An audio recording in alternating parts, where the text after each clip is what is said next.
Hello, this is Andrea Crittenden, and I am the registered dietitian nutritionist here at Redwood Coast PACE and Eureka Adult Day Health, as well as Humboldt Senior Resource Center. And today I'm going to be discussing fiber.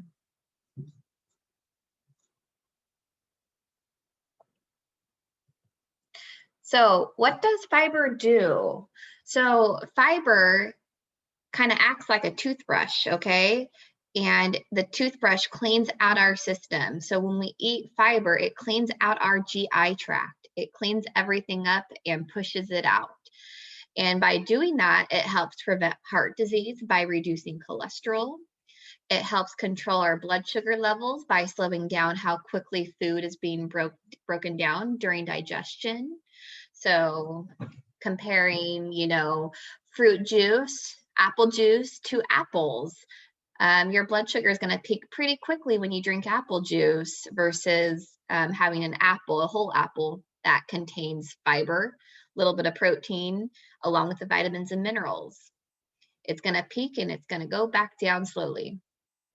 So fiber also helps with weight management, right? It makes us feel fuller longer, and fiber tends to be lower in calories as well, but it slows down the speed of food that's being digested in our body.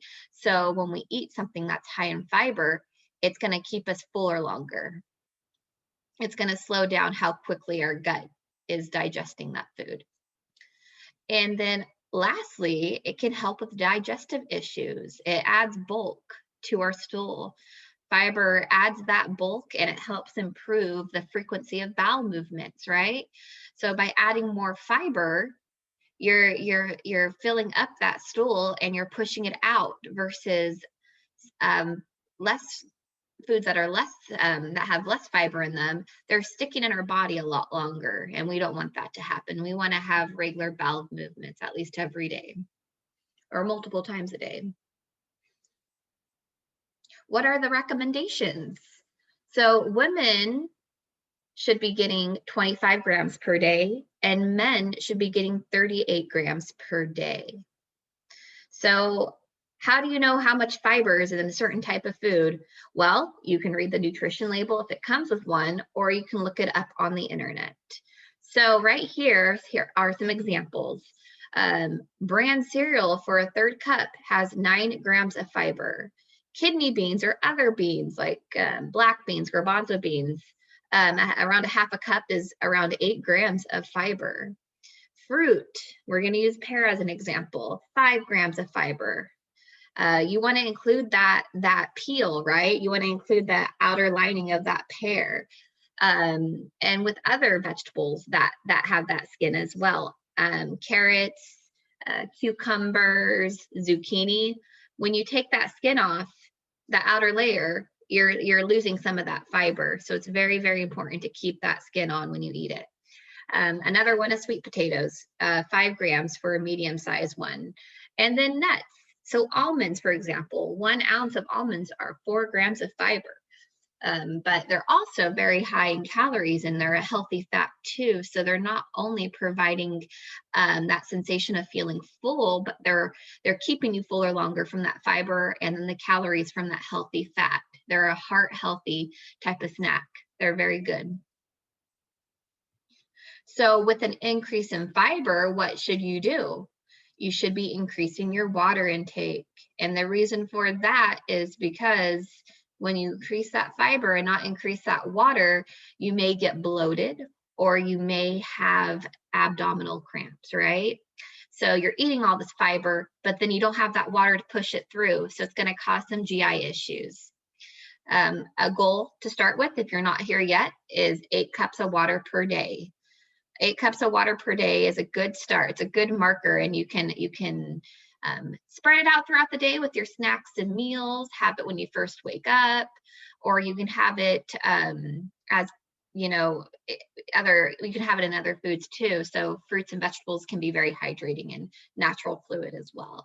But when you're drinking it, aim for at least 8 cups of water per day. If that's like way out of the ball field for you and you can do more, try taking half of your weight and divide it in half, and that will be your ounces. So let's say you are, let's see, let's say you're 128 pounds. Divide that in half, that makes it 64 pounds. So convert that into ounces, 64 ounces. So how many cups of water is that? That is 8 cups of water, 64 ounces. Say you weigh 200 pounds, divide that in half, that's 100 ounces. Divide that by 8 to get cups, that's about 12 and a half cups of water. Everybody's different in how much water they need, how much hydration they need, just depending on how active you are, environment, climate, you know, how hot it is. Also, if you have certain health conditions as well. So listen to what your doctor says as well. If you need to limit fluid intake because you may have congestive heart failure, you're retaining fluid, or maybe you have kidney failure, dialysis, anything like that, edema, you really need to really monitor how much water you're drinking. But for those of you that don't have those certain conditions like I prescribe, or as I mentioned, shoot for 8 cups of water. So where can you find fiber? So fiber can be found in fruits, in vegetables, in beans, in whole grains, pretty much everything you see on this list right here. And like I was saying earlier, the skin on the fruits and vegetables are going to have that fiber. So even kiwis, you can have a kiwi with the peel on, just wash it really well, throw it into a smoothie, whatever you got to do, but that peel will have, that skin will have that extra fiber as well. So what makes it different? What makes the difference between whole grain versus refined grain? So whole grain has the bran, the endosperm, and the germ, whereas a refined grain that has gone through processing doesn't have the bran, not or the germ, only the endosperm, okay? And what that tells us is it's not very nutrient dense. All it has is that starchy carbohydrate, right? And maybe some proteins and vitamins, where the bran, which is the outer layer, is filled with fiber, B vitamins and minerals, and then that little germ inside the brain, the nutrient-packed core, has other vitamins such as B vitamins, vitamin E, phytochemicals, and healthy fats. So when you're removing the bran and the germ, you're missing out on all those nutrients as well. So how do you know if it's a whole grain? So like I said before, the whole grain contains the bran, the endosperm, and the germ. But how do you know without reading the label? Well, you can look at the front of the label, but sometimes that's not telling you the truth either. It can say 100% wheat bread or 100% whole wheat, but it may not tell you the truth. You have to always look at the ingredient list. So when you're looking at the ingredient list on the back of the package, look for whole grain or whole wheat. Look for that word whole though, because that's going to let you know it has the whole grain in there. It's going to have the bran, the endosperm, and the germ. So the ingredient list right there below says whole wheat flour. So this product right here is a whole grain because it contains the whole grain, whole wheat, right? Let's see where they trick us. Oh, well, we'll get to that in just a minute. So different types of whole grains. So these are just a variety of different whole grains that you can include in your everyday eating, okay? You have a lot of the common ones that a lot of people eat are barley, buckwheat, bulgur, corn. You can do corn tortillas. You can do popcorn when you pop it yourself without all that oil and salt. You can do oats, oatmeal, quinoa, rice, wild rice even. So there's a lot of different grains out there that contain that whole grain, that contain that fiber, that contain the different nutrients that you need from eating these foods versus something that's been refined and then maybe everything's been removed and added back in. So maybe there's been some whole grain products that have been enriched. That's still not a whole grain. They're taking out everything and then adding it back in. So it's not natural. It's human modified, right? So with this label, it says this ingredient has organic wheat flour and organic cracked wheat. So is that telling us that this product is a whole grain? No. Why isn't it telling us that? It's because there's no whole. The word whole is not in front of the wheat flour, okay? Cracked wheat is not a whole grain either. So even though it says organic, that's fine, but it's not a whole grain. It's just wheat flour, okay? And then we look at another ingredient list, and this looks like it's some bread. It says enriched wheat flour, right? So it's been refined. It's been everything's been taken out, cleaned out, and then added back in. It's been enriched back with the vitamins, man-made. It does have some whole wheat flour, but look where it's labeled on the ingredient list. It's towards the middle, right? So the lower down, the less amount it has on in the bread. The first ingredient always has the most. That's the highest amount of ingredient in that food. So it says wheat flour, but it's being enriched. So just remember, don't just read the front of the product, always read the ingredient list too. So now this one says water as the first ingredient, so it must be very hydrating. I'm just kidding on that. But it says 100% whole grain, whole wheat, okay? It has some other things in there too, but it's considered a whole grain. It's saying that right there in the ingredient list. It's a second ingredient on that list. So which ones are not going to be whole grains? Multigrain, stone ground, 100% wheat. That's where it kind of tricks you. It's not saying whole wheat. You have your cracked wheat. You have 7 grains. So you have 7 grain breads. That sounds pretty good. There's 7 grains in there, but is that whole grain? Does that include whole grains? No, not necessarily. Bran isn't considered a whole grain. And then some people will choose a bread by its color. They assume that if it's brown, it's a whole wheat bread. It's a whole grain bread. But some companies will add molasses to the bread to color it, to give it that brown color. So don't always go by color. Go by the ingredient list. So is it bad to choose non-whole grain options? No, it's not bad at all. It's all about balance, right? Everything in moderation. Recommendations say to make half of your grains whole grains each day. So if you like your oatmeal in the morning and you like that white rice with your dinner, then do that. If you like white flour tortillas and not whole grain tortillas, but you do brown rice, then do that. Corn tortillas, anything like that.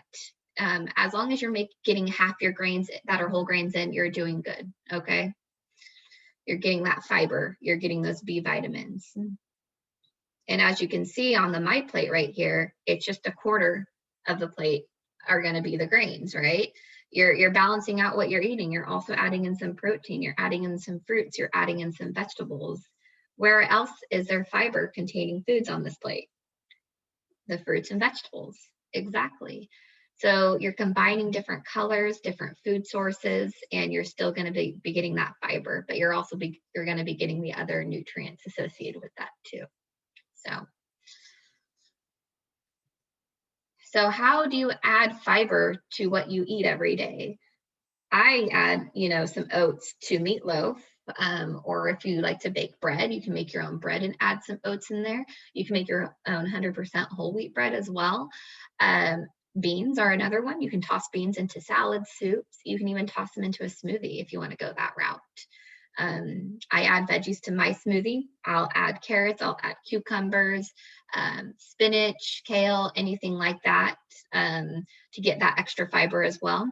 But I also like to cook them on a stove too. So if I'm not making stir fries, I will add them to my eggs in the morning. I personally like doing spinach and tomatoes, sometimes onions. I also add oats to my smoothies too in the morning. So I add about a 1/4 cup of oats and I blend it up. So I get that extra fiber plus what the fruit and vegetables that I'm getting from too. But that's what's nice. I'm getting that whole grain first thing in the morning. You can also add fruit to your oatmeal or yogurt. You're getting fiber from fruit, but you're adding it to your whole grain oatmeal, or fruit with your yogurt. Greek yogurt has lots of protein and usually has probiotics to help our gut health, right? Helps with our bowel movement. So add fruit to it and you're getting a double whammy. And then I just added this at the end. And, you know, if you're unable to get enough fiber in, or you have a health condition inhibiting you to get that fiber in, then you can always go, you can always get that fiber through fiber supplements as well, the additional supplements. So for somebody that may have a swallowing disorder or, you know, have dysphagia and they can't have the skin on the fruit or the vegetables, you know, like apples or pears, and they don't want to blend up all the foods they have. They don't want to just keep eating pureed everything. Then this might be something they can try, where they can add that additional fiber supplement into their dietary sources so they can still, you know, eat the texture of foods they want to eat. You can add Metamucil to liquids, to foods, anything like that. So that's what's nice. But be mindful too. So with dietary supplements, you need to watch what you're taking them with. So with fiber, this Metamucil in particular, it helps form stools. It adds that bulk to our stool and creates this gel matrix in our gut to push the stool through, and it will take everything that's in its way, it's in its pathway. So that can have some pros, right? So it can pick up cholesterol and reduce cholesterol levels possibly too. So it can help your heart, but also it may pick up other things. So if you're taking a medication with it, it could bind with the medication and push it out, so you're not absorbing or getting that therapeutic effect. And that may happen with vitamins as well. So try to take it without medications and vitamins. Try to take it with just food and see how that helps you. But use this as a last resort, you know, try to get it through dietary sources first before choosing a supplement, because you're going to get the most nutrition and the variety of nutrition, nutrients, minerals, everything from the food sources. And I think that's all. Okay, guys. Thank you so much for listening in on this fiber supplement PowerPoint. Oh, not fiber supplement, fiber PowerPoint. And if you have any questions at all, feel free to reach out to me at Pace. Some of you have my email too, so you're more than welcome to email me. Okay. Have a good day.